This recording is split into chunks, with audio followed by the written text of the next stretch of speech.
Notre futur conservatoire botanique se dessine très concrètement. Après plus de 2 ans de réflexion, le séminaire qui s'est tenu à l'université a fait germer un projet complet. Il ne reste plus qu'à convaincre l'État. Karina Royo et Franck Vergès. L'urgence de préservation de notre faune endémique a enfin fédéré tous les acteurs concernés. Le conservatoire, c'est une initiative commune de l'État, de l'Office français de la biodiversité, des 3 provinces et de l'association Endemia et de l'Institut agronomique calédonien. Donc voilà, il y a des acteurs qui se réunissent, ça fait pas mal de monde, pour unir les forces. Là, depuis 2-3 ans, on a un budget et on va lancer ce conservatoire. Notre futur conservatoire botanique a déjà une existence administrative, celle de l'Institut agronomique néo-calédonien. Mais l'IAC offre bien plus que ça.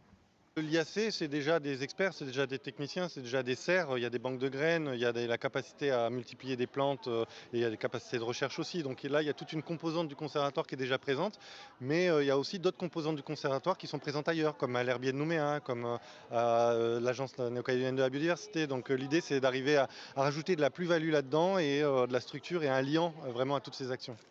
Des actions sur le terrain, coordonnées avec des employés provinciaux accompagnés de spécialistes. Ainsi, les espèces menacées, en voie d'extinction, les habitats sensibles sur terre coutumière seront scrutés à la loupe.